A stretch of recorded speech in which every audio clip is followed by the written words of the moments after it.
আসসালামু আলাইকুম রহমতুল্লাহ। সম্মানিত প্রিয় মুসলিম ভাই এবং বোন, রাসূলুল্লাহ সাল্লাল্লাহু আলাইহি ওয়াসাল্লামের 24 ঘন্টার সংক্ষিপ্ত রুটিন সম্পর্কে এখন আলোচনা করব।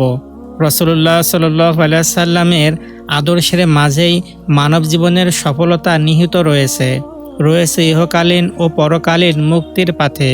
তার প্রতিটি কাজ এবং কথার বাস্তবায়ন মানব জীবনে কল্যাণ বয়ে আনতে সক্ষম। কেমন করে রাসূলুল্লাহ সাল্লাল্লাহু আলাইহি ওয়াসাল্লাম অতিবাহিত করেছেন তার জীবনের প্রতিটি দিনের 24 ঘন্টা, সে অনুযায়ী চললে আমাদের জীবনে আসতে পারে সফলতা ও কামিয়াবি। রাসূলুল্লাহ সাল্লাল্লাহু আলাইহি ওয়াসাল্লাম দিনের পুরোটা অংশ যেভাবে কাটিয়েছেন সে সম্পর্কে এখন আলোচনা করব। সকাল যেভাবে কাটাতেন। রাসূলুল্লাহ সাল্লাল্লাহু আলাইহি ওয়াসাল্লাম রাতে তাহাজ্জুদের নামাজের পরে ফজরের নামাজের অপেক্ষায় বসে থাকতেন মসজিদে।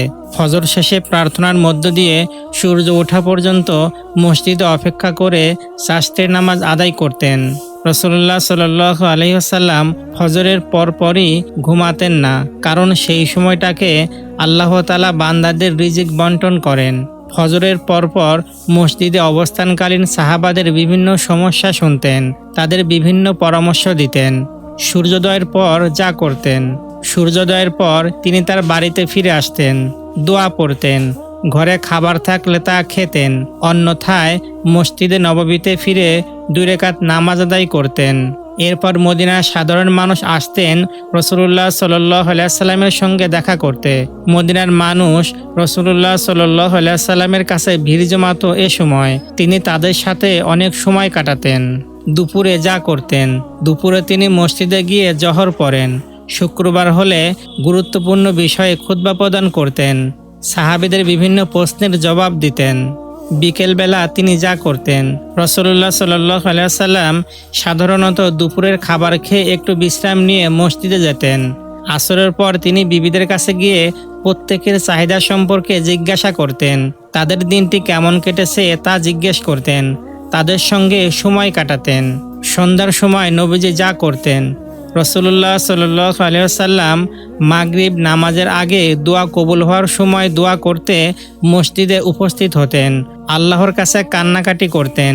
আল্লাহ তাআলা এ সময় বান্দাদের দোয়া কবুল করেন, তাই তিনি সাহাবাদেরও এ সময় দোয়া করতে বলতেন। পরে মাগরিবের নামাজ আদায় করতেন। রাতে নবীজি যা করতেন। রাসূলুল্লাহ সাল্লাল্লাহু আলাইহি ওয়াসাল্লাম রাতে এশার নামাজ পড়িয়ে খুব তাড়াতাড়ি বিশ্রামে চলে যেতেন। শেষ রাতে নবীজি যা করতেন। মধ্যরাত পর্যন্ত ঘুমাতেন, অতঃপর জিকির ও তাহাজ্জুদ আদায়ে ফজর পর্যন্ত অতিবাহিত করতেন। এমন করে আমাদের নবী করিম সাল্লাল্লাহু আলাইহি ওয়াসাল্লাম তার প্রতিটি দিন অতিবাহিত করতেন। আল্লাহ তাআলা আমাদের জীবনে আল্লাহর রাসূল সাল্লাল্লাহু আলাইহি ওয়াসাল্লামের আদর্শ বাস্তবায়নের তৌফিক দান করুন, আমিন। সম্মানিত প্রিয় মুসলিম ভাই এবং বোন, আমাদের ভিডিওটি ভালো লাগলে অবশ্যই লাইক কমেন্ট শেয়ার করবেন। আর এই ধরনের ভিডিও নিয়মিত পেতে চাইলে অবশ্যই আমাদের চ্যানেলটি সাবস্ক্রাইব করে পাশের বেল আইকনটি বাজিয়ে দিবেন।